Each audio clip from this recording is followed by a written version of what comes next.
Hello बच्चों, good morning everyone, welcome to the new lecture. तो पिछले क्लास में हम क्या डिस्कस किए थे? बेसिक डिस्कस किए थे इलेक्ट्रोस्टैटिक्स के बारे में, जहाँ पर हम प्रॉपर्टी ऑफ चार्ज डिटेल्स में डिस्कस कर रहे थे कि चार्ज कितने तरह के होते हैं, चार्ज का प्रॉपर्टी क्या होता है, दोनों सिमिलर चार्ज के बीच में कौन सा इंटरेक्शंस होगा, दोनों डिसिमिलर चार्ज के बीच में कैसे टाइप का इंटरेक्शंस होगा। फिर बाद में ये पढ़े थे एक कूलम्ब्स लॉ पढ़े थे। ठीक है, तो थोड़ा सा रिकैप कर लेते हैं। तो ये आपको सब पता है कूलम्ब्स लॉ होता क्या है ना, कोई भी दोनों चार्ज बॉडी के बीच में ना एक इंटरेक्शंस होता है, और वो इंटरेक्शंस कितना होगा और उसका नेचर क्या होगा। मान लो दो लाइट चार्ज हम रखेंगे एक सर्टेन डिस्टेंस में, तो उसके बीच में क्या होगा हमको पता है, वो सिमिलर और लाइट चार्ज के बीच में हमेशा फोर्स ऑफ रिपल्सन होता है। लेकिन ये फोर्स ऑफ रिपल्सन क्या हमेशा एक आइडेंटिकल वैल्यू प्रोवाइड करेगा नहीं ना। जब दोनों सेम वही चार्ज को पास में लाएंगे ना, इंटरेक्शन हमको बहुत ज्यादा महसूस होगा। तो वो कौन देता था कितना इंटरेक्शन होगा क्या होगा, वो हमको कहाँ से मिला था? वो हमको मिला था कूलम्ब्स लॉ से। ठीक है, और वो कूलम्ब्स लॉ ये बोला था कि जो फोर्स होगा दोनों Q1 और Q2 चार्ज के बेस में जो फोर्स होगा उसका वैल्यू को डिसाइड करेगा दो फैक्टर। एक फैक्टर वो चार्ज का प्रोडक्ट, दोनों चार्ज जो होता है ना उनका जो मैग्नीट्यूड होगा उनका प्रोडक्ट कितना होगा। और सेकेंडली वो चार्ज दोनों के बीच में कितना डिस्टेंस है, कितना सेपरेशन है। So the Coulomb force depends on the product of magnitude of both the charges, and secondly it also depends on the separations between them. Clear?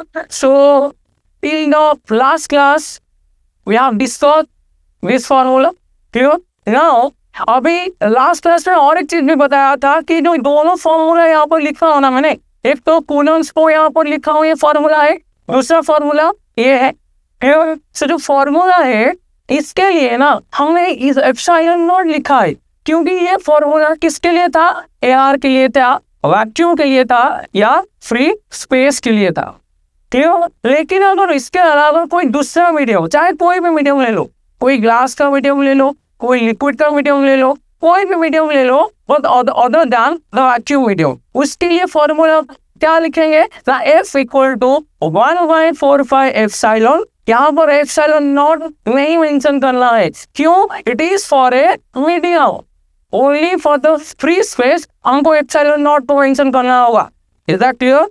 क्योंकि ये दूसरे मीडियम के लिए हम लिख रहे हैं, इसलिए इसका फॉर्मूला होगा 1/4 epsilon Q1 Q2 upon R square. तो अभी ना दिमाग में ये चीज आना चाहिए कि भाई कूलम्ब ने हमको बताया कि जो इंटरैक्टिव फोर्स होगा ना वो सिर्फ इनके प्रोडक्ट के ऊपर डिपेंड करेगा और इनके बीच में जो सेपरेशन है उसके ऊपर डिपेंड करेगा। लेकिन यहाँ पर ना एक नया चीज हमको जानने मिला, वो क्या है कि वो चार्ज का प्रोडक्ट और सेपरेशन के साथ साथ जो कूलम्ब का इंटरैक्टिव फोर्स होगा ना वो एक नया फैक्टर में भी डिपेंड कर रहा है। And what is that? That is your permittivity. Is that clear? देखो यहाँ पर एप्सिलॉन नॉट हमने लिखा था, लेकिन यहाँ पर वो एप्सिलॉन नॉट नहीं है, this is epsilon, and we generally write epsilon the permittivity for any medium except the air medium, except the vacuum medium और free space. Is that clear? So यहाँ पर और एक नया चीज आ गया कि एप्सिलॉन, और लास्ट क्लास में ये भी मैंने बताया था एप्सिलॉन होता क्या है, इसका नाम से पता चल रहा है ये परमिटिविटी है। ये बताया था ना कि एप्सिलॉन क्या है? It is the permittivity, it is the permittivity of a medium.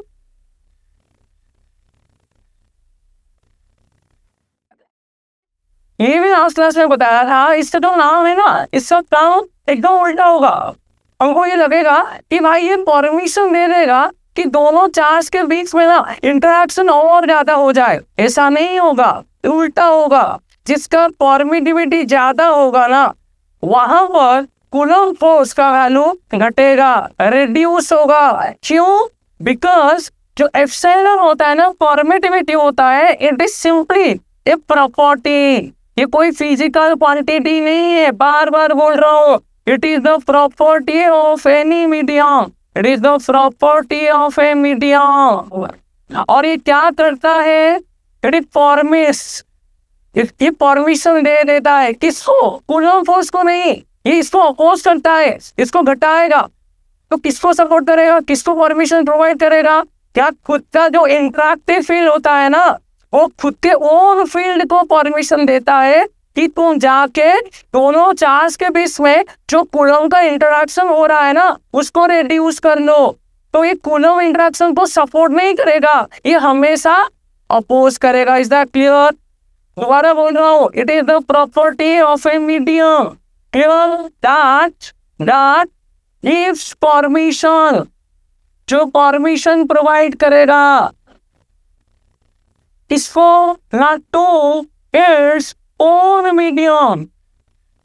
तो इस ओन मीडियम में, खुद के मीडियम में जो पार्टिकल है ना, उसको ये परमिशन दे रहा है कि जाके तुम reduce कर लो, to reduce the coulombic interaction. Is that clear? So coulombic interactions कम हो रहा है, जिसका परमिटिविटी क्या होगा? ज्यादा होगा ना। देखो ये परमिशन से प्रॉपर्टी है, it is not a physical quantity. किसका? ना डिफरेंट मीडियम का, मीडियम सब मीडियम तो अलग अलग होगा ना भाई। वाटर मीडियम जो होता है ऑयल मीडियम वो नहीं होता है, सबका पार्टिकल का इंटरेक्शन अलग होगा, ये तो होता है। तो इसका मतलब सब मीडियम का परमिटिविटी भी अलग होगा। तो वो क्या करता है, जो खुद का मीडियम होता है ना, मीडियम के अंदर में जितना भी पार्टिकल का इंटरेक्शन होता है, पता है ना उनको ब्राउनियन मोशंस करते हैं पार्टिकल के अंदर में। केमिस्ट्री में नहीं जाएंगे हम, लेकिन ये तो पता है ना हमको, जो भी चीज है, जैसे कि मैं आपके सामने खड़ा हूँ ना, मेरे अंदर में जो पार्टिकल है वो रेस्ट नहीं है, वो इधर उधर ब्राउनियन मोशन कर रहे हैं, वो ऑक्सीडेशन करते हैं, क्योंकि वो सॉलिड है ना, ठीक है, ये ऊपर सरफेस सॉलिड है ना, तो यहाँ पर मोशन हमको नजर नहीं आएगा, वो थोड़ा सा ऑक्सीडेशन करते हैं, रैंडमली ऑक्सीडेशन करते हैं। समझ में आ रहा है? तो वो खुद के मीडियम के जो पार्टिकल होता है ना, उनको परमिशन देते हैं कि भाई जाओ, तो जाके ना रिड्यूस कर ले, किसको? ना कूलम्ब की जो फोर्स हो रहा है ना, जितना इंटरेक्शन हो रहा है ना, उसको तो घटा ले। आई बात समझ में? तो यहाँ से क्या मिला हमको ना, जिसका परमिटिविटी ज्यादा होगा उसका वहां पर कूलम्ब का जो फोर्स होगा ना वो कम होगा, और जहां पर परमिटिविटी कम होगा वहां पर कूलम्ब का फोर्स ज्यादा होगा। Is that clear? और एक चीज भी बताया था, जो परमिटिविटी होता है ना, जो परमिटिविटी होता है वो कम सबसे किसके लिए सबसे कम होता है? परमिटिविटी ऑफ फ्री स्पेस जो होता है ना, वो सबसे मिनिमम होता है। इसको याद रखना है। इसका मतलब दो चार्ज के बीच में अगर आपको सबसे ज्यादा कूलम्ब फोर्स चाहिए, simply we have to put those charges in the air medium. मतलब आपके पास ना ऑप्शन दिया गया है कि आपके पास एयर मीडियम है and you have also another medium. ये बोला गया अभी सेल सेपरेशंस में सेल चार्ज को दोनों अलग अलग केस में आपको प्लेस करना पड़ेगा, बट ये बोला गया ऐसे कौन सा मीडियम होगा इन दोनों में से जहां पर ये कूलम्ब फोर्स सेल सेपरेशन से में भी वो ज्यादा इफेक्टिव बनेगा। तो आंसर क्या होगा? Air medium. क्यों? एयर मीडियम में जो परमिटिविटी होता है वो सबसे कम होता है, इसीलिए जो कूलम्ब फोर्स होगा ना एयर मीडियम में वो सबसे क्या होगा? मैक्सिमम होगा। ये दिमाग में फिट कर लो, epsilon naught is always greater than epsilon n. It is the permittivity of free space and it is the permittivity of any other medium except the free space. तो क्योंकि ये रिलेशन हमेशा से ट्रू होता है, तो ये रिलेशन भी हमेशा ट्रू होगा कि जो फोर्स होगा ना एयर मीडियम में, ये उल्टा लिख लिया हमने, इसको चेंज भी करेंगे कि जो मीडियम होगा एयर का ना, उसमें जो परमिटिविटी होगा वो क्या होगा? मिनिमम होगा। क्यों? इसका मतलब क्या होगा? एनी अदर मीडियम में जो परमिटिविटी होगा वो ज्यादा होगा।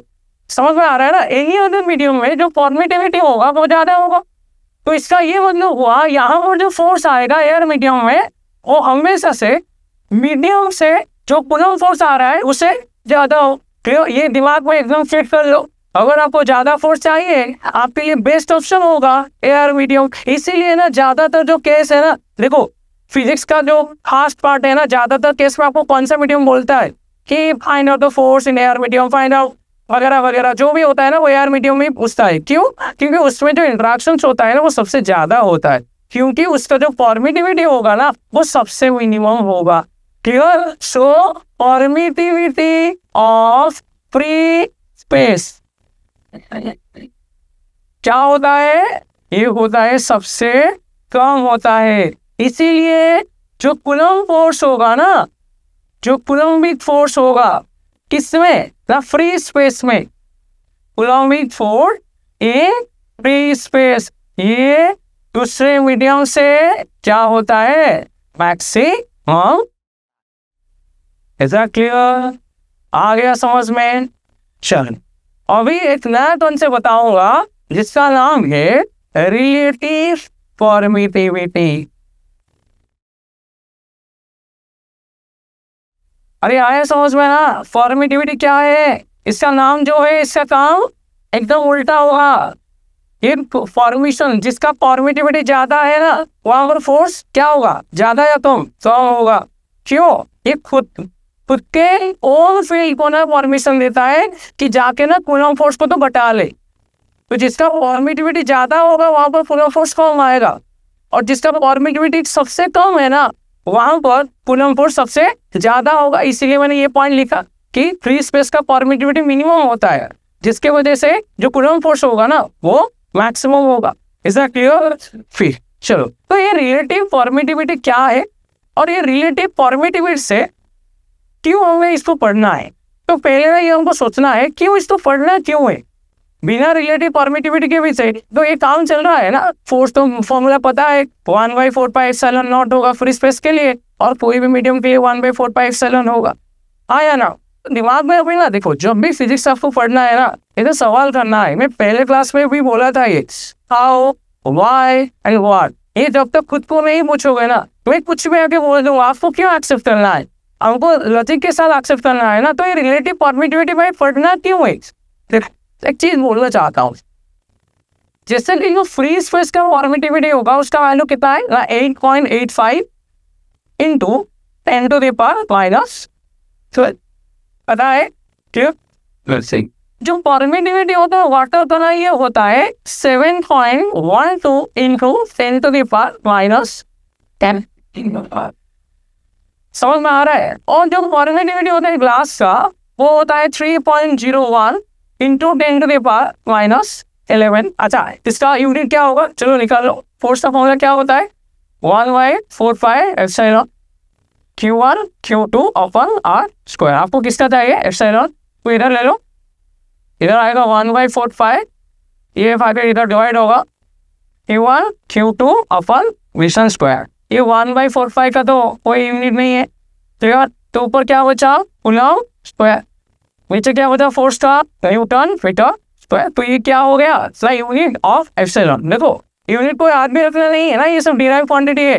डिराइव क्वांटिटी को क्यों याद रखे भाई? फॉर्मूला तो हमको वैसे भी याद रखना है न्यूमेरिक्स करने के लिए। तो अगर फॉर्मूला पता है <1 में लगेगा ना उसका यूनिट एंड डायमेंशन को फाइंड आउट करने के लिए। देखो यहाँ पर मैंने कैसे डायमेंशन यूनिट निकाला, तो यहाँ पर डाल दो। इसका यूनिट क्या होगा? ये हुआ coulomb square for newton metre square. इसका वही सेम ही है, परमिटिविटी है, चाहे कोई भी मीडियम का हो जाए। देखो यहाँ पर एक तकलीफ है। फिर सवाल क्या किया था कि रिलेटिव परमिटिविटी क्यों जानना है भाई? इसके बारे में क्यों जानना है ना, अभी बता रहा हूँ। देखो यहाँ पर ना 3 मीडियम तो नहीं होता है, ये 3 मीडियम थोड़ी ना होता है, बहुत सारे मीडियम है। क्या सब मीडियम को परमिटिविटी आपको चाहिए?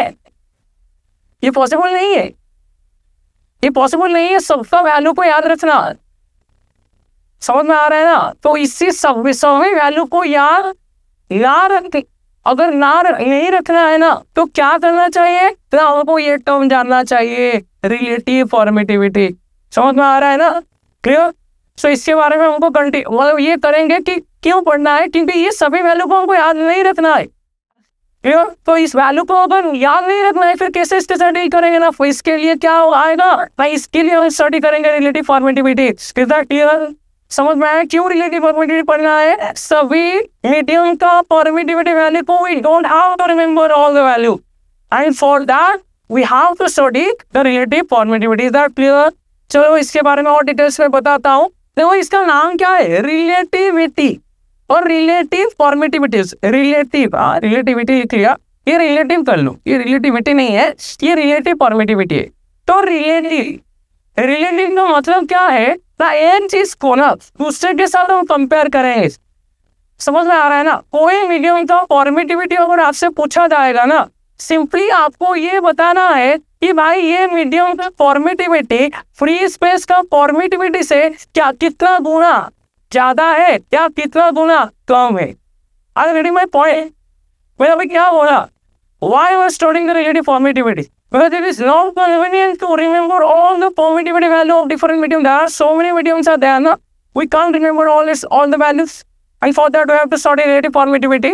Clear? And in this concept, we have to simply relate the permittivity of any medium with how much greater or how much lesser as compared to the permittivity of the free space. कि free space से कोई medium का permittivity कितना होगा, इसका जो comparison होगा ना, यही होता है relative permittivity. Clear? So relative permittivity समझ में आया? ये क्या करता है, ये बताता है कि कोई मीडियम का फॉर्मेटिविटी एयर मीडियम का फॉर्मेटिविटी से कितना गुना ज्यादा होगा। अच्छा, कम और ज्यादा बोला ना, कम को भूल जाओ ना, कि अभी बताया था ना, जो फ्री स्पेस का मीडियम का फ्री स्पेस होता है ना, उसका फॉर्मेटिविटी सबसे कम होता है। तो जाहिर सी बात है इसके बाद में जो भी मीडियम आएगा उसका फॉर्मेटिविटी एप्सिलॉन नॉट से क्या आएगा, ज्यादा ही तो आएगा, हाँ या ना?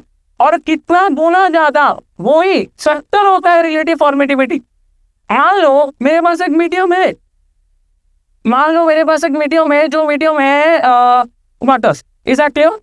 Simply I write down this permittivity symbol for the permittivity of water. Clear? EW. और ये एक्चुअली में क्या होता है पता है? ये होता है 81 times greater than the permittivity of free space. It is known to us. It is already been there. ये कैलकुलेट ऑलरेडी हो चुका है कि जो वाटर का फॉर्मेटिविटी होता है ना, ये फ्री स्पेस का जो फॉर्मेटिविटी होता है उससे 81 टाइम्स ज्यादा होता है। मैंने क्या बोला? How much time greater? 81 time. और यही होता है इसका क्या, रिलेटिव फॉर्मेटिविटी। ये बोल रहा है ना भाई कि जो वाटर का फॉर्मेटिविटी होगा इससे ये कितना गुना ज्यादा है, 81 टाइम्स। तो ये तो रिलेट किया ना कि अभी देखो वाटर का ना ये वैल्यू याद रखने की जरूरत ही नहीं है, कोई जरूरत नहीं है। क्यों? क्योंकि ये पता है रिलेटिव फॉर्मेटिविटी वैल्यू देखो जानने के बाद कितना आसान हो गया। I don't have to remember all this value, simply I have to remember the value of the epsilon naught permittivity of the free space. Is that clear? अगर आप ये यहाँ पर डाल दोगे ना, देखो 81 epsilon naught का वैल्यू कितना था, 8.85 into 10 to the power minus 12। ये डालने के बाद वैल्यू कितना आएगा पता है, 7.12 into 10 of power minus 10 coulomb square पर न्यूटन मीटर स्क्वायर। समझ में आ रहा है ना? देखो ये चीज कितना आसान कर लिया। इससे पहले सभी परमिटिविटी को हमको याद करना पड़ रहा था, बट रिलेटिव फॉर्मेटिविटी आ जाने के बाद सिर्फ और सिर्फ हमको ये फ्री स्पेस का परमिटिविटी को ना, ये परमिटिविटी को हमको याद करना है, ये वाला को याद करना है, उससे ना सबका परमिटिविटी हम निकाल पाएंगे। Is that clear?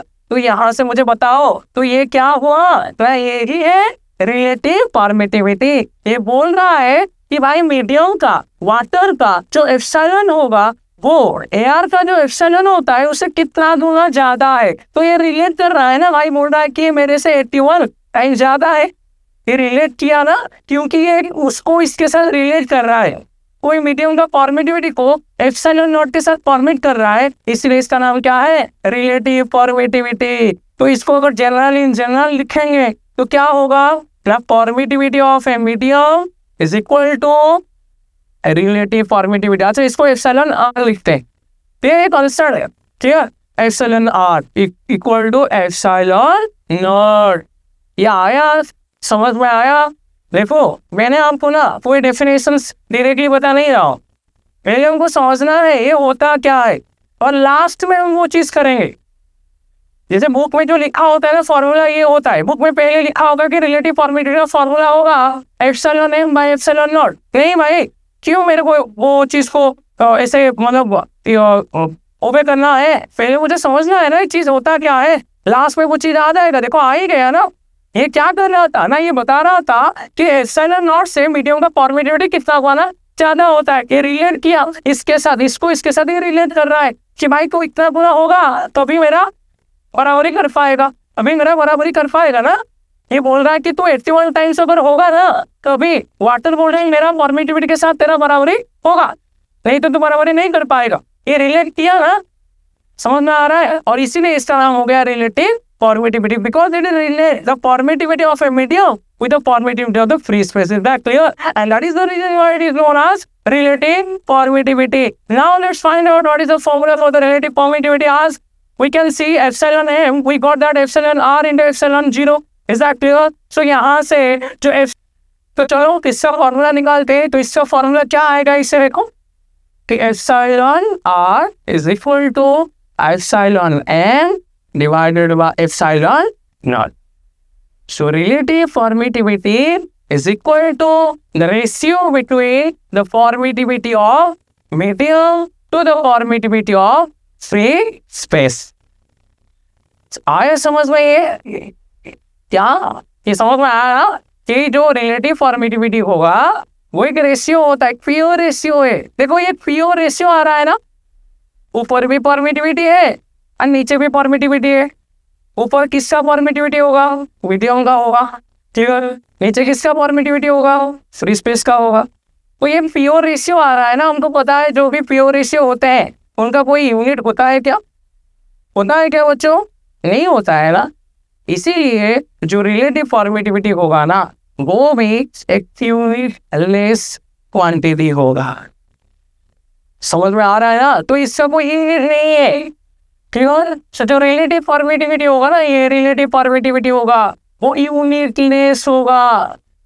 और जो यूनिटलेस होता है उसका कोई डायमेंशन होता है क्या? उसका कोई डायमेंशन नहीं होता है। So relative permittivity is unitless and also dimensionless. देखो परमिटिविटी यूनिटलेस नहीं है, यहाँ पर देखो परमिटिविटी का हमने यूनिट लिखा है, लेकिन जब हम रिलेटिव परमिटिविटी बोलेंगे ना तो उसका कोई ऐसा यूनिट नहीं होगा।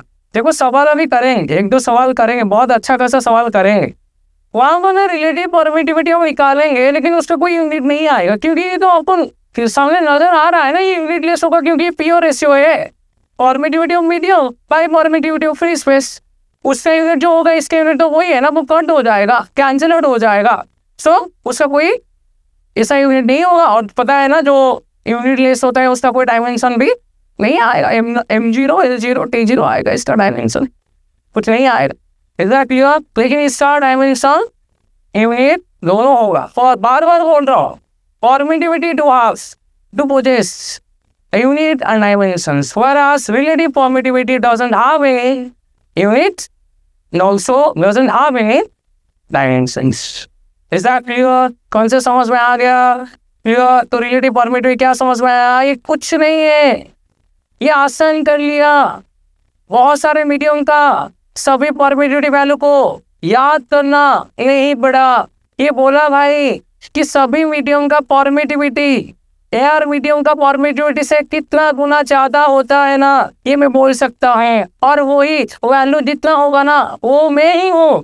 कौन बोल रहा है? रिलेटिव परमिटिविटी बोल रहा है। समझ में आ रहा है ना?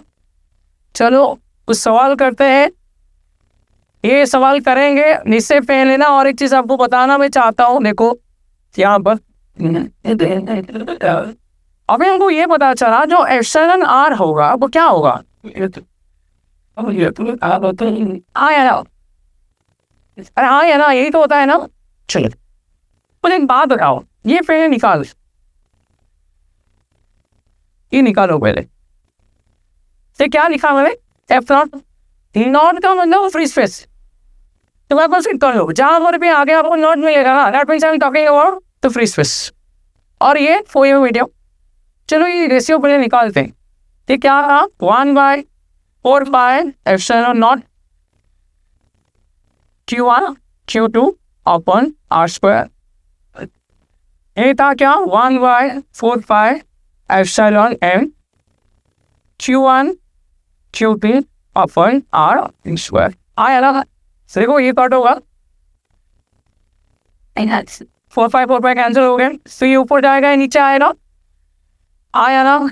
So F0 by Fm equal to epsilon m by epsilon 0। और ये क्या है, ये है आपका, देखो ना ये क्या है, रिलेटिव परमिटिविटी। तो रिलेटिव परमिटिविटी का ना और एक फॉर्मूला उनको मिल गया, force between the two charge separated by a certain distance in which medium, sin AR, F AR, 2 the force between the same two charges separated by the same distance what in a medium. So F AR upon F medium will also give you the relative permittivity. ये समझ में आया या नहीं आया, आया ना। इसका मतलब जो एप्सिलॉन आर होगा ना वो होता है ए आर मीडियम में force in any other medium. देखो ना यहाँ पर एक चीज मिल रहा है ना, यहाँ पर देखो एफ एन क्या होगा, ये इधर जाएगा इधर आएगा, you F naught by epsilon r. इसका फिजिकल इंटरप्रिटेशन क्या होता है, ये मैं बोलना चाहता हूँ। मान लो दो चार्ज हमारे पास है, मान लो मेरे पास दो चार्ज है, एक है Q1 दूसरा है Q2 सही, और इनके बीच में कोई डिस्टेंस था मान लो R, और अभी ना ये एयर मीडियम में थे, और जब एयर मीडियम में थे इनके बीच में जो फोर्स आ रहा था ना मान लो वो F0 है, वो F0 है, मान लो वो फोर्स क्या है F0 है या F0 है। अभी मैं ये बोल रहा हूँ कि भाई इसको ना मुझे वाटर मीडियम में रखना है। किस मीडियम में, वाटर मीडियम में, यार में रखा था मैंने। अभी इसको ना सेम चार्ज डिस्टेंस में सेम, लेकिन मैंने अभी किस मीडियम में रखा, वाटर में रखा। और अभी मैंने आपको बताया था जो वाटर मीडियम होगा ना वहां पर उसका जो परमिटिविटी होता है, रिलेटिव परमिटिविटी होगा, वो कितना होता है 80 कहाँ है ना। तो मुझे अभी बात बताओ, इसका परमिटिविटी एयर मीडियम में जो परमिटिविटी था होता है इससे नॉट, और वो सबसे कम होता है। वाटर में परमिटिविटी सबसे तो ज़्यादा नहीं, लेकिन एयर मीडियम से क्या होता है ज़्यादा होता है। तो यहाँ पर फोर्स क्या होगा, ज़्यादा या कम होगा, जाहिर सी बात है से हमेशा मैक्स होता है फ्री स्पेस में। तो जब वो एयर मीडियम में थे उनके बीच में सबसे मैक्सिमम फोर्स लग रहा था, लेकिन अभी उन दोनों चार्ज को सेम सेपरेशन के साथ अगर कोई दूसरा मीडियम, जैसे कि यहाँ पर मैं मेंशन किया हूँ वाटर मीडियम में हमने रखा, तो यहाँ पर अभी उतना फोर्स नहीं लगेगा। फोर्स क्या होगा, कम या ज्यादा, परमिटिविटी ज्यादा हुआ ना तो फोर्स कम होगा। तो फोर्स अभी F0 नहीं आएगा, F0 से कम आएगा, लेकिन दिमाग में ही आएगा कितना कम आएगा। यहाँ पर देख लो ना कितना कम, जो मीडियम में हमने रखा है उसका एप्सिलॉन आर अगर हमको पता है तो F0 से उसको अगर डिवाइड कर लेंगे हमको FM मिल जाएगा। तो यहाँ पर जो फोर्स आएगा वो क्या हो जाएगा, F0 अपॉन वाटर का रिलेटिव परमिटिविटी कितना होगा 81।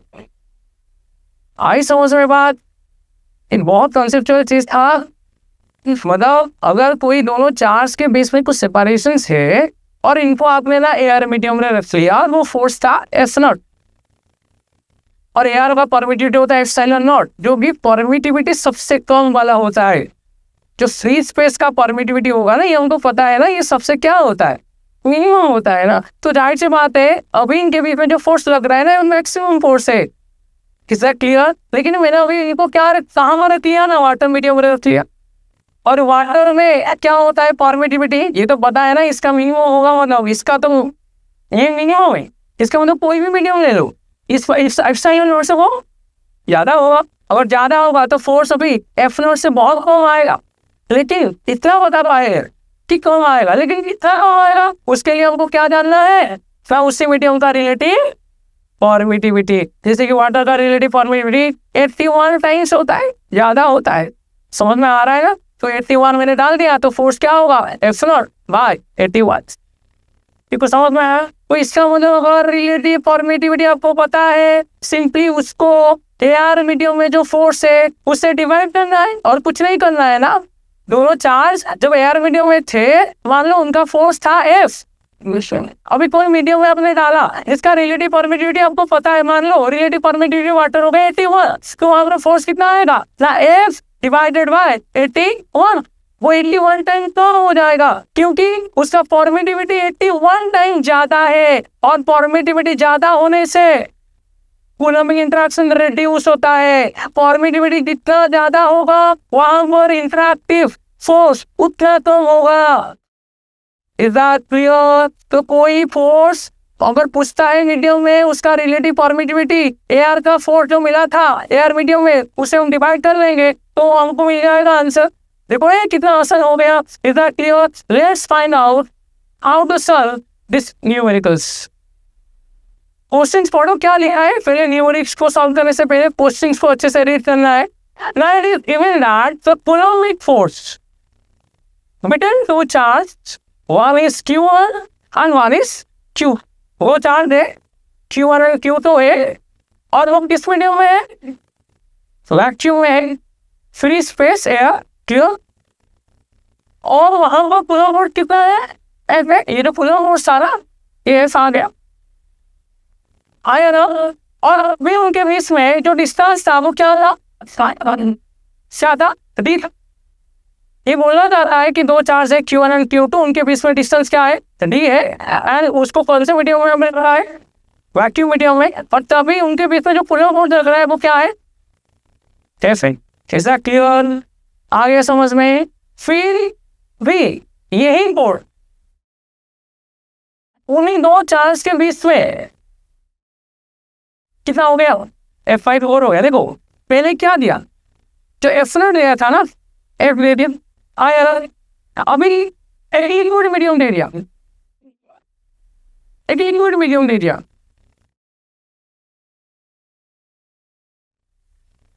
उसे लिक्विड मीडियम में अभी इन दोनों चार्जों पर रहना है, और कंडीशन क्या है, keeping the same distance, distance हो या चार्ज ही वही Q1 Q2। देखो यहाँ पर यार Q1 और Q2 सेपरेशन में रखा था, फोर्स इनके बीच में क्या था, F था, इधर क्लियर। अभी मैंने क्या किया, दोनों चार्ज को ले लिया, यहाँ पर एक लिक्विड मीडियम का सिस्टम है, इन दोनों चार्ज Q1 और Q2 को यहाँ पर रख लिया।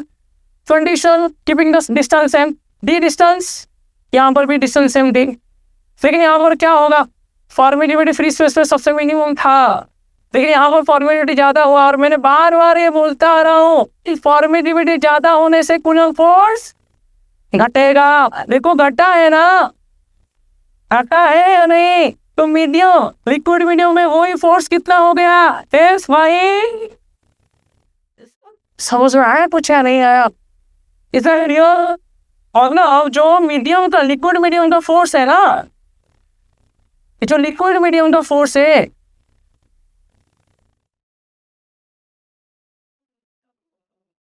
फोर हो गया, तेज क्या है, ये मतलब किस मीडियम में था, वैक्यूम में, एयर में, और उससे 4 टाइम्स डिक्रीज हो गया ना, आया ना। अब भी मैंने आपको बोला था, यहाँ पर एक कॉन्सेप्ट अभी भी है आपके सामने कि जो Fm होता है ना, ये होता है F0/εr। तो एयर मीडियम के नीचे आपने जो लिखा है ना इनडायरेक्टली, ये वो लिक्विड मीडियम का क्या है, रिलेटिव परमिटिविटी है। So this F4 is nothing but the relative permittivity of the given liquid medium। ये समझ में आया या नहीं आया? देखो ये फॉर्मूला है ना, लेकिन ये फॉर्मूला को पता नहीं है भाई, इसका वैल्यू हमको याद ही नहीं है। देखो you can get the value of epsilon by 2 ways. Either you can get the value from this formula, देखो दोबारा बताता हूँ, you can get the value from this formula, but it is not convenient. You know the value of epsilon, no, but we don't remember the value of epsilon for a liquid medium. समझ में आ रहा है ना? So it will be not convenient, it is not that easy to find out the value of epsilon r for this particular liquid medium by using this formula. Clear? Now we have an alternate formula, and what is that? ये वाला Fa होता है F0 by epsilon r. बोला था medium में force कम होता है, कितना फोर्स? तब वो मीडियम का रिलेटिव फॉर्मेलिटी जितना होगा उसको डिवाइड कर लो एयर मीडियम का फोर्स से. एयर मीडियम का फोर्स है ना, उससे मीडियम का रिलेटिव फॉर्मेलिटी को डिवाइड कर लो, वो हो जाएगा वो मीडियम का फोर्स. आया ना? देखो ये आसान हो गया. अब ये सब उनको पता है. देखो ना ये फोर्स कितना दिया ना, एफ मैंने डाल दिया है सेस एफ के जगह पे. नीचे क्या था एप्सिलॉन आर, उसके नीचे कितना है 4.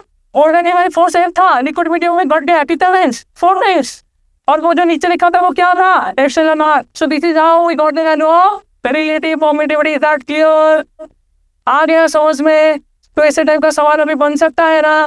चलो और एक सवाल करते हैं.